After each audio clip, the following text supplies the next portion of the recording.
금방 버무려서 바로 먹어도 맛있고 익혀서 먹으면 국물까지 맛있는 깍두기인 석박지. 처음부터 끝까지 맛있는 석박지를 만들어 보도록 하겠습니다. 바로 시작하겠습니다. 무 1개를 깨끗이 씻어줍니다. 무 표면의 지저분한 부분을 벗겨주세요. 전부 벗길 필요는 없고 지저분한 부분만 적당히 손질해주셔도 무방합니다. 손질이 끝나면 무를 깨끗이 씻어줍니다. 무를 먼저 반 또는 3등분으로 크게 잘라주고 다시 3등분해서 1cm 두께로 썰어주면 적당히 넓고 납작하게 잘 절여지는 모양이 됩니다. 두께가 두꺼우면 절임 시간도 오래 걸리고 먹기에도 불편하기 때문에 1cm 정도면 좋습니다. 이제 무를 절이겠습니다.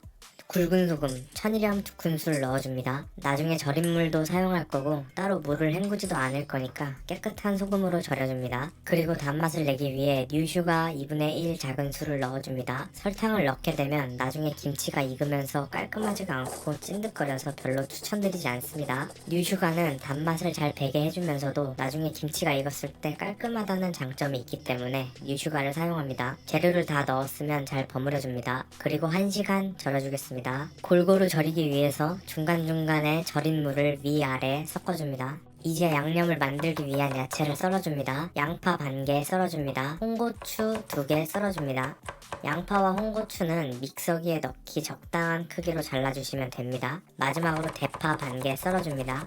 어슷하게 썰어주세요. 이제 재료를 갈아서 양념을 만들겠습니다. 아까 손질한 양파 반 개를 넣고 밥을 크게 1큰술 넣어줍니다. 새우젓 2큰술 넣어줍니다. 다진 마늘 2큰술 넣어줍니다. 멸치액젓 2큰술 넣어줍니다. 매실청 2큰술 넣어줍니다. 생강청 1 작은술 넣어줍니다. 없으면 다진 생강이나 생강가루로 대체 가능합니다. 요구르트 1병 65ml 넣어줍니다. 홍고추는 나중에 넣을 거니까 미리 넣지 마세요.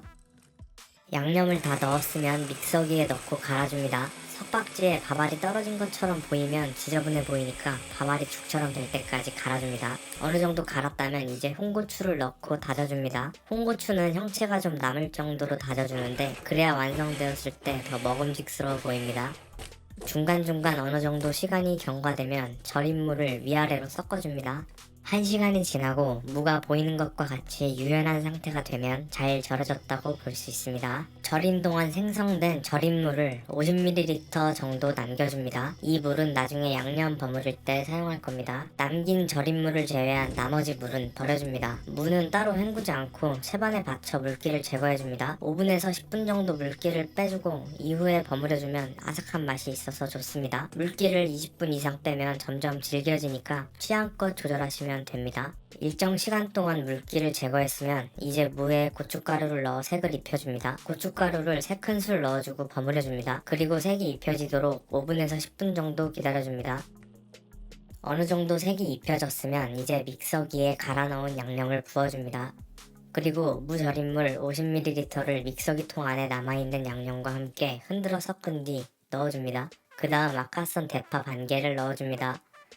고춧가루 3큰술 넣어줍니다. 꽃소금 반 큰술 넣어줍니다. 마지막으로 미원 2분의 1 작은술을 넣어줍니다. 다 넣었으면 재료를 무와 함께 잘 버무려줍니다.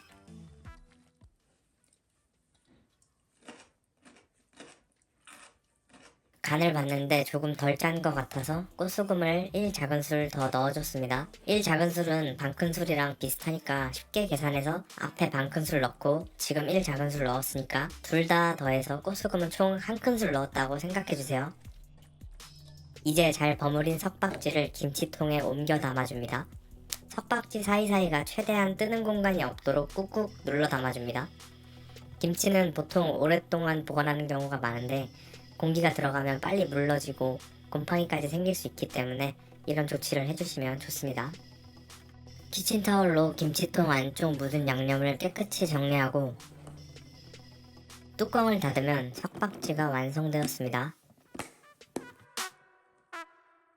실온에서 하루나 이틀 숙성하고 냉장고에 넣어서 드시면 좋습니다. 보통 익지 않은 상태에서 처음부터 국물이 많은 김치를 먹으면 깊은 맛을 느끼기 어려운데 지금 같은 방법으로 만들면 국물이 적고 양념이 골고루 묻어 있어서 바로 먹어도 진짜 맛있습니다. 시간이 지나게 되면 익으면서 무에서 물이 자연스럽게 나오게 되는데 그때는 김치 국물까지 깊은 맛이 나서 흰밥에 들기름 한 스푼 넣고 김치 국물 부어서 비벼 먹어도 정말 맛있습니다. 오늘 시청하신 영상 따라 만드셔서 맛있는 식사 하시길 바랍니다. 시청해주셔서 감사합니다.